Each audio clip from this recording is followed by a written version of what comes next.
አልহামዱሊላህ ወሰላቱ ወሰላሙ ዐላ ረሱሊላህ እና አላህ Subhanahu Wa Ta'ala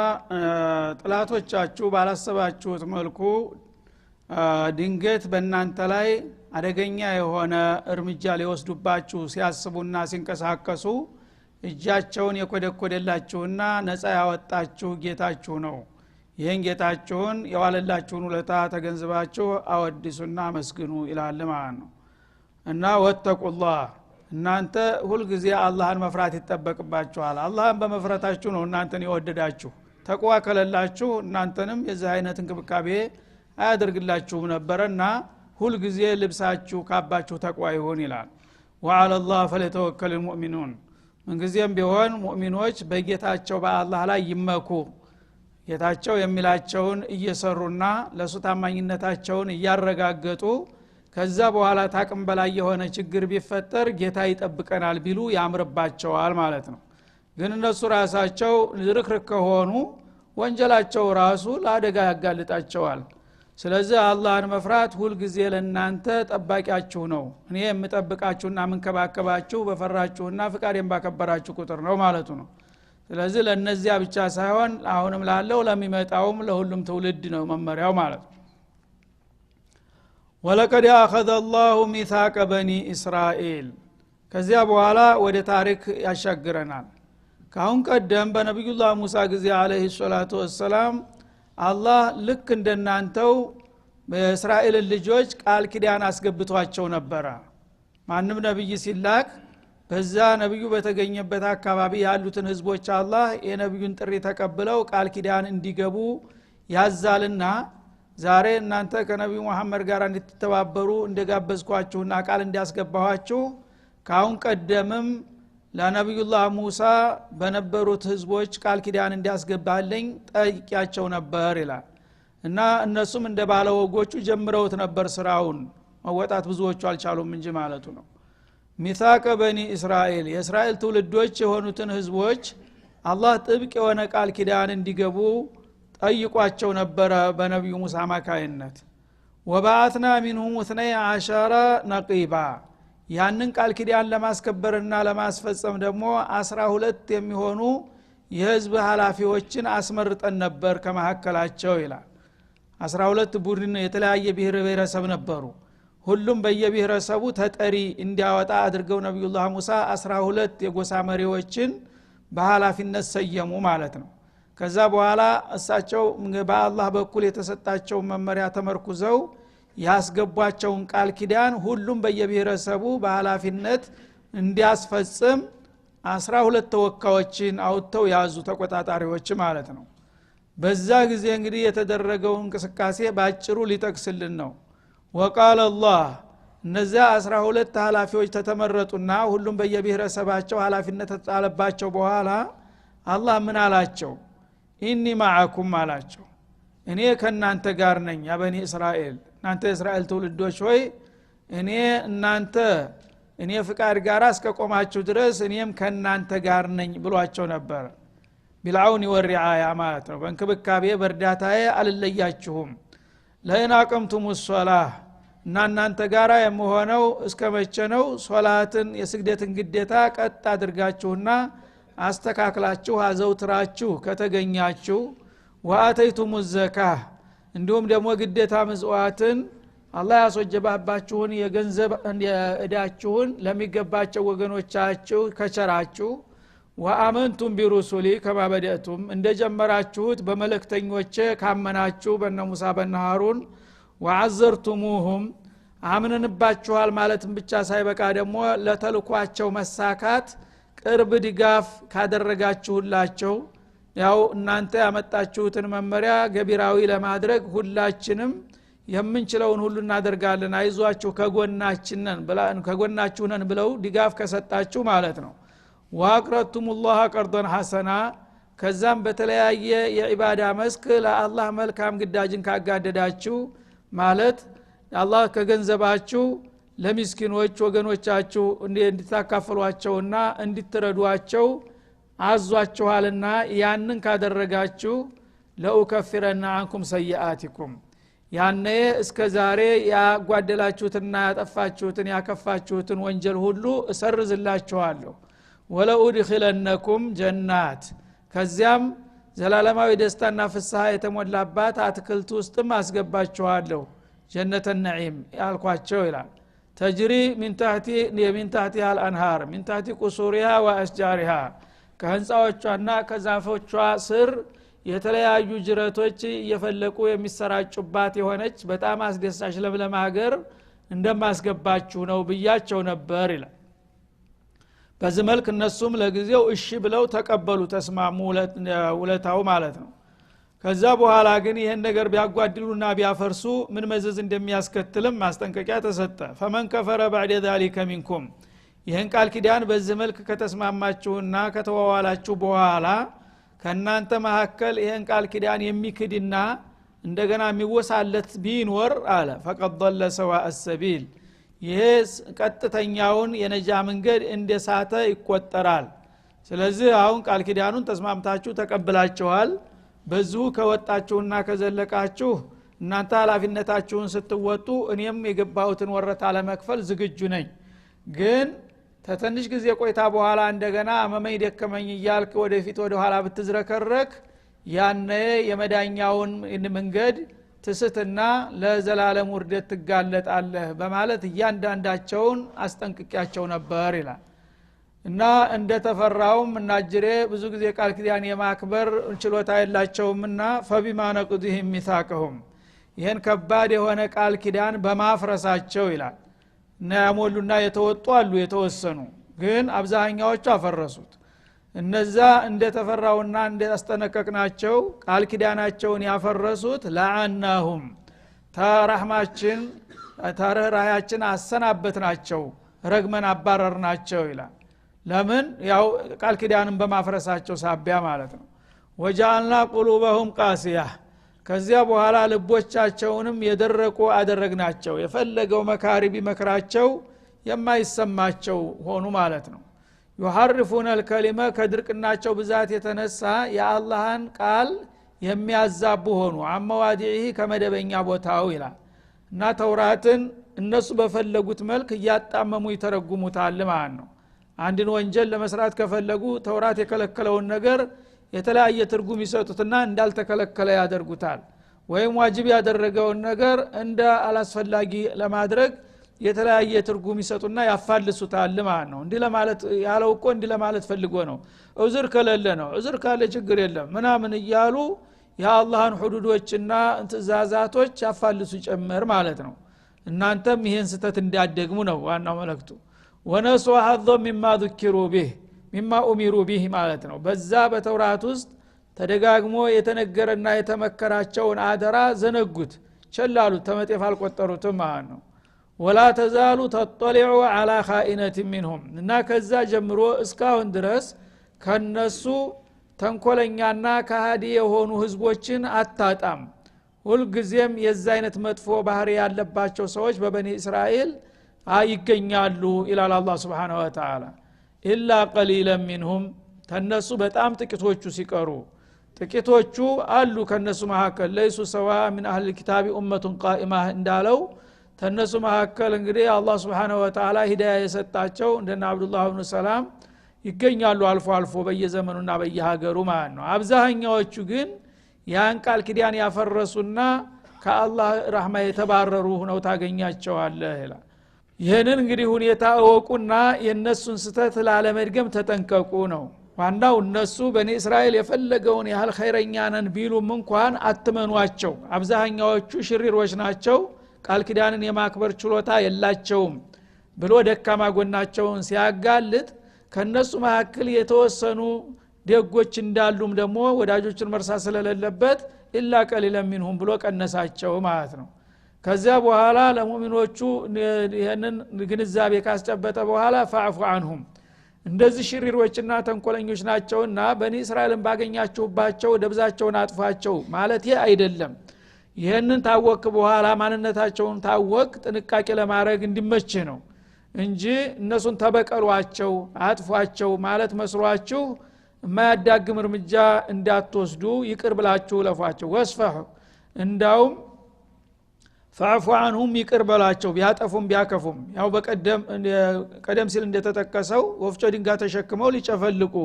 የሞከሩ ህዝቦች ከዛ በኋላ ዘራቸው ሊኖር አይገባቸውም ነበር ግን አላህ ተዋቸዋል እነሱ ጸባያቸው ነው ይሄው እኮ ናቸው አታውቁም እንዴ ይሄ መሆኑን አውቃችሁ ለራሳችሁ ግን እንዲያትጠቁ መከላከል አለባችሁ እንጂ በአጠቃላይ የገሌን ዘር ማጥፋት አለብን ማለት አይደለም የፈለኩት ይላል ወስፋህ እንዳውም አጥፍተው አክፍተው እንዳላየህ እንዳልሰማህ ዝም ብለህ አለፍ በላቸው አንዳንድ ጊዜ ወቀሳማ ያስፈልግ ምክንያቱም ጥላትን በሆነ በትንሽ በትልቁ ተወቀስከው የሰው ያላስቀመጥንም እያለ የብስቂሙ እየተባባሰ ይሄድና ችግሩ ይከፋል ማለት ነው ግን ጎላ ያሉትን ነገሮች እንዳወክባቸው ለማሳወቅ እንደዚህ ብላችኋል እኮ እንደዚህ አድርጋችኋል ተደርሶባችኋል ትላቸዋል አደብ እንዲገዙ ተቀቅኖችን ተራ ነገሮችን ግን እንዳላየህ እንዳልሰማ ዝም ትላቸዋል ለማለት ነው ያኔ መቻቻል የሚባለው ነገር ይመጣል ኢነላህ ዩሂቡል ሙህሲኒን አላህ Subhanahu Wa Ta'ala ያከፉም በጎ የሚውሉና እንዳላዩ በችለታ የሚያልፉ ሰዎች ሙህሲኖች ናቸውና እንደ አይነቶቹም በጎ አድራጊዎች ይወዳቸዋልና አላህ Subhanahu Wa Ta'ala እናንተ ጌታችሁ እንዲወዳችሁ ከፈለጋችሁ እንዲህ አይነት የለየላቸው ቀንደኛ ጥላቶቻችሁ እንኳን ሁሉ ጊዜ በእናንተ ላይ ጥቃትና ጉዳት ሊፈጽሙ ቢሯሯጡም እንዳይታችሁ እንዳላያችሁ ጥቃቱን ብቻ ለመመከትና ለመቋቋም እንጂ ይሄንን የተቆምኳችሁ እነሱን የበቀል እርምጃ ወሰዱባቸውና ጭራሽ አጥፏቸው ማለት እንዳልሆነ አውቃችሁ እለፏቸው ግደለም ያኔ እናንተ ሙህሲን ትሆናላችሁ ለሌሎች ኢህሳን የሚውል ሰው አላህ ደግሞ ሙህሲንን ስለሚወድ ወረታውን ይከፍለዋል በማለት ያረጋጋል ማለት ነው ስለዚህ አለ ሸርም አለ ኸይርንም የፈጠረው አላህ ነው በዚህ ምድር ላይ እንዳይኖር ቢፈልግ ኑሮ መጀመሪያ ማይፈጥረውም ነበር አንድ ወገን ጉልበት አለኝ ብሎ ሌላውን ሁሉ ጊዜ ማጥፋት አለብኝ የሚል አቋም መያዝ አግባብ አይደለም በእስላም ማለት ነው በቀጥታ ጥፋተኞች ከተገኙ እጅ ተፍንጅ ተተያዙ እነዛ ቅጣታቸውን ይሰጣሉ ግን በጎሳ ደረጃ ዝም ብሎ የገሌ ጎሳ እንደዚህ ነው እሱ መጥፋት አለበት የሚባል አካሃድ ይሄ አደገኛ ነውና ለሁላችሁም ስለማይበጅ እነዚህን እለፏቸው ይላል ማለት ነው ومن الذين قالوا إننا نصارى ይላል እንዲሁም ደግሞ ቀደም ሲል የተጠቀሱት ይሁዶቹ ናቸው ምክንያቱም በበኒ ነዲር ቂሷ ላይ ተመርኩዞ ነውና የተነሳው ማለት ነው እንደገና ከሁለተኛው ቡድን ጋራ እስላም የነበረው አላቃ እንዴት ነበረ ወደሚለው ስንመጣ አህለል ኪታብ የሚለው ሁለቱንም ያካትታቸዋል የመጀመሪያው አንቀጽ ይሁዶችን ወለቀድ አخذና በኒ እስራኤል ወባአትና ሚኑ 12 ነቂባ የሚለው በቀጥታ በሙሳ ዘመን መሆኑን ያመለክታል 12 ተጠር የመደቡት እሳቸው ናቸውና ማለት ነው ክርስቲያኖቹስ እስላም ሲመጣ በምን መልኩ ነው የተቀበሉት እንዴት ነበረ የሚል ጥያቄ ከተነሳ ስለነሱም የሚከተለውን እንላለን ይላል ومن الذين قالوا إننا نصارى እነዛ ነሳራነን እኛ ነሳራነን ብለው ለራሳቸው ልዩ ስም የሰጡ ከሆኑትም ህዝቦች አخذنا ሚታቀሁም እነሱም በነብዩላህ ኢሳ አማካይነት እንደዚሁ ቃል ኪዳን ይዘንባቸው ነበር ይላል ለክ ነብዩላህ ኢሳ በጊዜው ሲመጡ ነሳራዎችን የሳቸው ተከታይነን ብለው የተሰለፉትን ሰዎች የአላህን ትእዛዛት እንዲያከብሩና እንዲያስከብሩ የጌታን የከለከለውን ነገር እንዲከለከሉና እንዲቆጣጠሩ ቃል ኪዳን ግቡ ብለው አስገብተዋቸው ነበር እነሱም እንደዛው ቃል ኪዳን ተይዞባቸው ነበር ይላል ፈነሱ ሐظ مما ذكروا به እና በጥብቅ የተነገራቸውንና አደራ የተባሉትን ነገር ሙሉ በሙሉ ሊወጡት አልቻሉም የተወሰነውን ክፍል ዘነጉት ይላል እና ሰዎች ብዙ ጊዜ ደካሞች ናቸው የተጣለባቸውን ኃላፊነት ሙሉ በሙሉ መወጣት አይችሉም ማለት ነው እና የተወሰነ ለማድረግ ቢሞክሩም ሐظን ማለት ነው ቂስጦን ከቢራን የተወሰነ ክፍል አልቻሉትም ማለት ነው አላህ ያዘዛቸውን ነገር ሁሉ ሙሉ በሙሉ መታዘዝ አልቻሉም የከለከላቸውንም ሊከለከሉ አልቻሉም مما ذكروا به مما وعظوا به وأمروا وأوصوا የተመከሩትንና አደራ የተባሉትን ነገር ሊያሟሉና ሊያከብሩ አልቻሉም فأغرينا بينهم العداوة ያንን ባለመቻላቸውና የአላህን ፍቃድ ባለማስከበራቸው በመካከላቸው ቅራኔን አሰራጨንባቸው ይላል ማለት ነው ማለት የተለያየ ቡድን እንዲሆኑና እንዲከፋፈሉ እስበርሳቸው እንዲበጣበጡ አደረግናቸው ሹመል ማዕሲያ ይሄ ነው አንድ ህዝብ ወንጀል በሚያበዛና ከአላህ ፍቃድ በሚርቅበት ጊዜ ምንድነው የሚሆነው እስበርስ ያለ መግባባት ተናሁር ይመጣል ማለት ነው ዛሬ በእኛ ላይ እንደሚታየው ማለት ነው ዓለመል እስላም ላይ ሱብሃንአላህ ሰዎች እንግዲህ በባጢል እንኳን ግንባር ተፈጠሩና አንድነት ካሳዩ ብዙ ጊዜ ይሳካላቸዋል ግን በሐቅ ላይ ነን የሚሉ ህዝቦች እስበርሳቸው ተተዘራጠጡና ከተበጣበጡ ለጥፋት የተጋለጡ ነው የሚሆኑት ማለት ነው ራሳቸውም ሰላም ሊኖራቸው አይችልም የውጭም ጥላት ሊከላከሉ አይችሉም ስለዚህ እነዚህ እንግዲህ የአላህን ቃል ኪዳን በማፍረሳቸውና ብዙ አደራዎችን በመዘንጋታቸው ምን ሆነ ውጤቱ የዛ ጦስ فاغرينا بينهم العداوه በመካከላቸው ጥላቻ እንዲስፋፋ እንዲነሽጥ አደረግን ይላል ማለት ነው እና አንዱ ሌላውን ቡድን እንዲወነጅልና እንዲዘረጥጥ ሌላው ደግሞ ሌላውን ቡድን እንደዛው እንዲበጠብጥ አደረግና እየከፋፈልናቸው ለውድቀት እንዲዘጋጁ አደረግናቸው ይላል እና አልዓዳወተ ጥላቻና ወልበግዳ አልዓዳወ ጥላትነት ወልበግዳ ከልብ የሰረጠ ጥላቻ ቂም ማለት ነው ሁሉ ጊዜ ያው ቂም ተቆጣጥሮ አንዱ ሌላውን ባገኘው አጋጣሚ ሁሉ ለማጥቃት ማድባት ማለት ነው የዛ አይነት ባህሪ እንዲቆራኛቸው አደረግን ይላል ማለት ነው ኢላ የውም القيامه ይሄ ደግሞ እስከ ቂያማ ቀን የሚቀጥል ነገር ነው በክርስቲያኖች ውስጥ ይላል እኛውን ቁጭ ብለን ስለምናያቸው እነሱ የሚስማሙ አንድ አይነት አቋም ያላቸው ይመስሉናል አላህ ግን ውስጣቸውን ስለሚያቅ የተለያዩ ቡድኖች አይንና ፈርናቸው ክርስቲያን የሚባል የተለያየ ቡድን አለ የምናቃቸው እንኳን በቅርብ ራሱ ኦርቶዶክስ ራሱን የቻለ ነው ፕሮቴስታንት ራሱን የቻለ ነው እንደገና ሌላዎችም ጥቅቅን ስማቸውን የማናቃቸው ማለት አሉ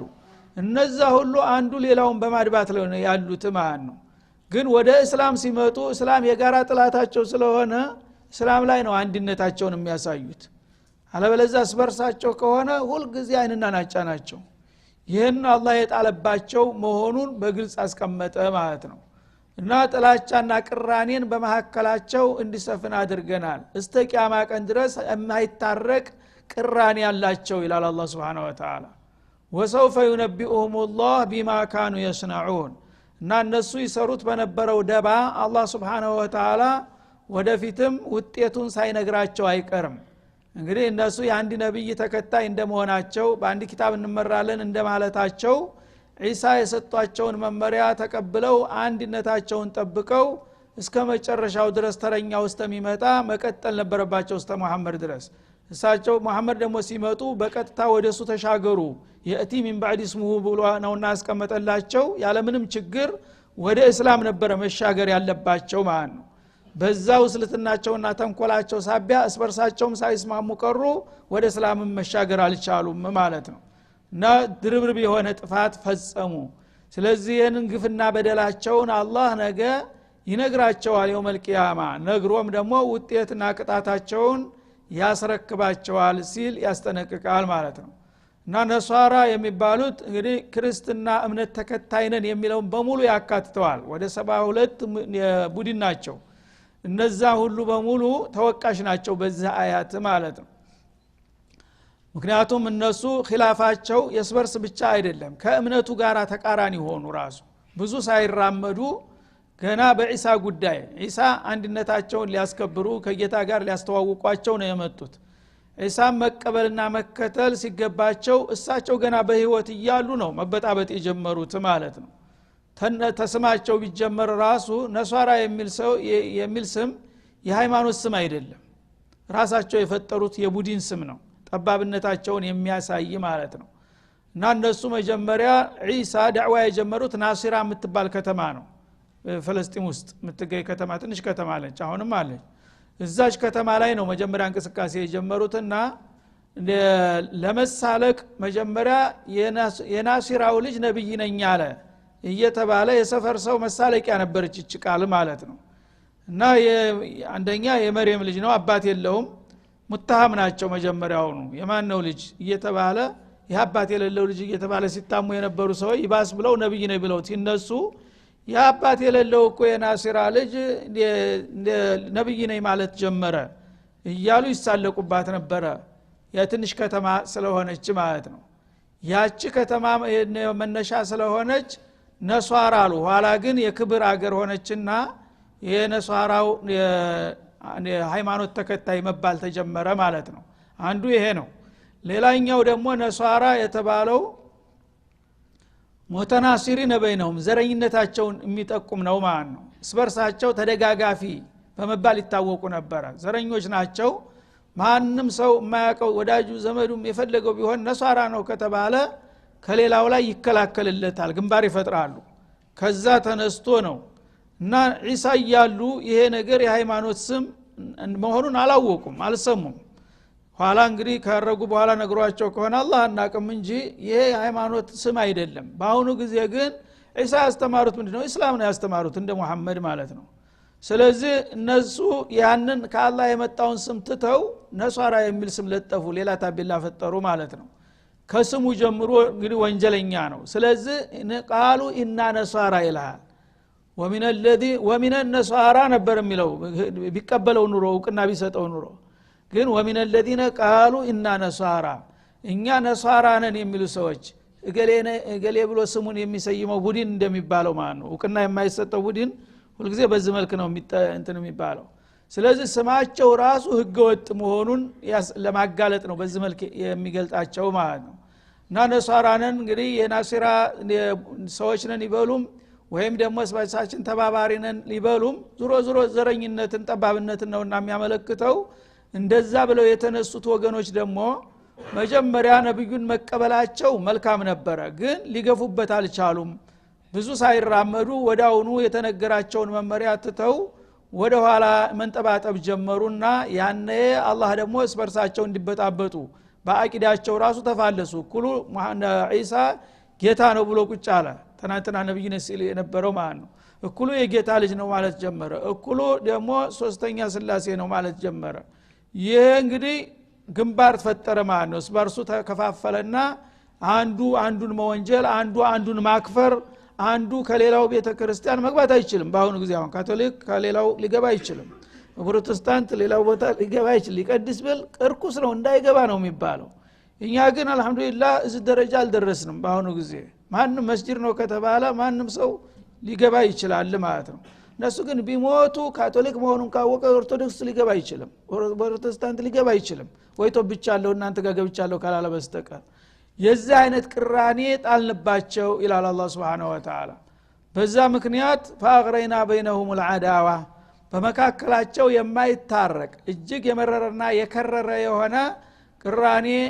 እንዲገባባቸው አደረግን ይላል። እና ይህም ኢላ የውሚል ቂያማ ይቀጥላል እስከ ቂያማ ቀን ድረስ የማይታረቅ የሆነ ቅራኔ በመካከላቸው እንዲበቅል ያደረግነው በክፋታቸው ሳቢያ ነው ይላል። እናንተም ታዲያ እንደነሱ መዘራጠጥና ማበጣበት ካመጣችሁ ለተተቢዑነ ሰነነ መን ቀብለኩም እንዳሉት ነብዩ በሐዲሳቸው ይሄ እነሱ ጋር የሚቀር ወረርሽኝ አይደለም፣ ወደኛ ተሻግሮ እንደሚመጣ ተነግሮ ነበር። ይሄው እያየን ነው ማለት ነው። እነሱን እንኮንናለን እንወግዛለን። አሁን ግን እኛ ምናልባት እንዲያንብስ ነው እያሰጋ ያለው ማለት ነው። እነሱ በተወሰነ ደረጃ ቢያንስ ግንባር ይፈጥራሉ። እኛ ግን በአንድም ነገር የምንስማማበት ነገር አይታይም። በአሁኑ ጊዜ ሙስሊሙ የሚባለው ዓለም በሁሉ ነገር በትክክል በቤት ደረጃ አንድ ቤተሰብ ውስጥ ያሉ የተለያየ አፍካር የተለያየ ብጥብጥ አለባቸው። ስለዚህ ይሄ ነገር ይሄን ታሪክ የሚነግረን ለምንድነው? ሰው ተታሪክ ይማራል። ተናንትና መሰሎቻችሁ የኪታብ ባለቤት ነን ነብይ ተከታይ ነን የሚሉ ሰዎች በምንድነው አላህ የጠላቸውና የረገማቸው? ይሄ ነው ምክንያቱ ይላል ማለት ነው። ይሄም ምክንያት እነሱ እንግዲህ ከጌታ ጋር የተጣሉበትንና የተባረሩበትን ምክንያት ሲገልጽልን ይሄን ወንጀል የሰራ ሌላውስ ቡድን ቢሆን ያው ነው ጣፈንታው ማለት ግልጽ አይደለም። እንደዚህ ነው ይሄን እንድንማር ነው የሚፈልገው። አላህ ያለፉ ህዝቦችን አጥምን ማውገዝና መርገም አይደለም የሚፈልገው። እነሱ تلك امه قد خلت لها ما كسبت وعليها ما اكتسبت ማንም የሰራውን ስራ ሰርቶ ጌታው ዘንድ ሄዷል፣ ዋጋውን እዛው ያገኛል። አጥምን መርገምና ማውገዝ አይደለም የሚፈልገው። ግን ያሉትን ትውልዶች ባለፉት ሰዎች ስተት ውስጥ እንዳይገቡ ይሄ የስተት ጎዳና ነውና በዛ አይነት እንዳትሄዱ እነገሌን አላህ የተጣላቸውና የረገማቸው እንዲህ አይነት ጥፋት ስለፈጸሙ ነው። እናንተም የዛ አይነት ስተት ከፈጸማችሁ ያው ነው የሚሆነው ጣፈንታችሁ ብሎ በሌላው ኢብራ እንድናረግ ነው። ግን የሁሉ እንሰማዋለን የለም ተጥቢቅ ላይ ሲታይ መልሶ ያው ነው ወሃቅዳዋ መልስ እና ለተተቢዑነ ሰነነ ምን ቀውለኩም ሽብረን ቢሽብሪን ወዲራዓን ቢዲራዕ ከናንተ በፊት የነበሩትን የሃይማኖት ሰዎች ነን የሚሉትን ሰዎች ረጅም ባጭር ትከታተሏቸዋላችሁ ልክ እነሱን እንደ ቅዱስ አድርጋችሁ እነሱ የሰሯት ነገር ሁሉ የፈለገው ነገር አጸያፊ ብልግና ብትሆንም ያችን ነገር ካላደረኩ በስተቀር እንደምትሉ ነው ብለው ነበረ ልክ እንዳሉትም እየተደረገ ነው በአሁኑ ጊዜ እነሱ የሰሩት ሁሉ ነገር ቅዱስ ነው ሁሉ ነገር ስልጣኔ ነው ማለት ነው حتى لو اتى احدهم امه في الشوارع على لفعلتموها سبحان الله እንዴት አርጎ አላህ እንዳሳያቸው ከ1400 አመት በፊት እነዛ አልኪታብ ተብየዎች እነሱ ስብእናቸውን ጥለው አውሬ ሆነው ማፈር ቀርቶ በብልግና እናቱን ወላጅ እናቱን መንገር ዳራ ሲያንከባለላት ቢያይ እንኳን ይሄ ስልጡኖቹ ስራ ነው እኔም ማድረግ አለብኝ እንደምትሉ ነው አሉ حتى لو دخلوا جحر دب في روايه اخرى ሌላው ቀርቶ ወከሎ ወይ ማርጃኖ ጉድጓድ ሲገባ ብታይ አንድ አህለል ኪታብ ነኝ የሚል ያ እዛች ገባው አንድ ኸይር ቢኖር ነው ብላችሁ ተከትላችሁ እንደምትገቡ ነው የወከሎ የሚባለው አውሬ በጣም የቁሻሻ የሆነ አውሬ ነው ጉድጓድ ውስጥ ነው የሚኖረው መሬቱን እየቆፍሩ እዛ ጉድጓድ ውስጥ ይኖርና ምንጣፉ አዛባው ነው አዛባ የትም ቦታ የተመጣበት አሩ ከመጣበት ሩጦ ጉድጓዱ ነው የሚሄደው ሌላ ቦታ አይጥረም እዛ ያራና ይንከባለልበታል ጭፍልቅልቅ ያደርጋል ይና እንደ ፍራሽ ያደራርበዋል አየር አይገባም በጣም ጥልቅ ጉድጓድ ነው ሁሉ ጊዜ እንግዲህ ያ የሱ አር እየተከማቸ እዛ እየተለቀለቀ ምዛ ውስጥ ነው የሚኖረው ማለት ነው ያ ጠረኑ ሽታው ለሱ እንደቀለቡ ነው ልክ እንደ ሲጃራ ሱስ እንዳለበት ሰው ያ ካልሸተተው እፎይታ ያገኝም በዛ ሁኔታ ነው የሚኖረው ስለዚህ ያላወቀ ሰው በዛ ጉድጓድ አጠገብ አልፎ ሲሄድ ድንገት እንትን ታለው ወዳው ነው አስም የሚያስይዝህ ወዳው በጣም መርዘኛ የሆነ እንትን ነው ግማቱ ደግሞ ከሌላ እንሰሳኩስ የከፋ ነገር ነው በዛ አስቀያሚ ሁኔታ እንግዲህ አርጀነ ጉድጓድ ባለበት አካባቢ አንድ ሰው ካወቀ በዛ እንዳትሄድ ነው የሚለው ማንንም ሰው እንደ አይነት አደጋ አለ በዛ አካባቢ እንዳትሄድ ብሎ ነው የሚያስጠነቅቅህ ማለት ነው ግን አንተ አንድ ነስራኒ የሆነ ሰውዬ በዛች ጉድጓድ ውስጥ ሲገባ ብታየው እዛ ማዕዲና አለ ማለት ነው አንዴ ጀርጅማ ከገባን መግባት አለብኝ ብለ ነው የምትገባት እንጂ አትተው ማያውቀዋለሁ ያ አርጃኖ ጉድጓድ እኮ ነው ቁሻሻ ቦታ ነው ብለህ አትተው የምታውቀው እንኳን ቢሆን እኛ ሳናቅ ነው እንጂ ያቺ ቦታ ኸይር አላት ብላችሁ እነሱ ከገቡ እንደምትገቡባት ነው ብለው ነበረ ይሄው እየታየ ነው በትንሿም በትልቋም ፈረንጅ ካለ ምንም ችግር የለም ስለዚህ ይሄንን እንግዲህ ለማስጠንቀቅና ለማሳወቅ ነው አላህ ያለፉትን ህዝቦች ይሁዶችንም ነሳራዎችንም ደካማ ጎናቸውን የሚያጋልጠውና እኛን ለማስጠንቀቅና ለማሳወቅ ተብሎ ነበረ ማለት ነው هذا وصلى الله وسلم على النبي وإلى اللقاء السلام عليكم ورحمة الله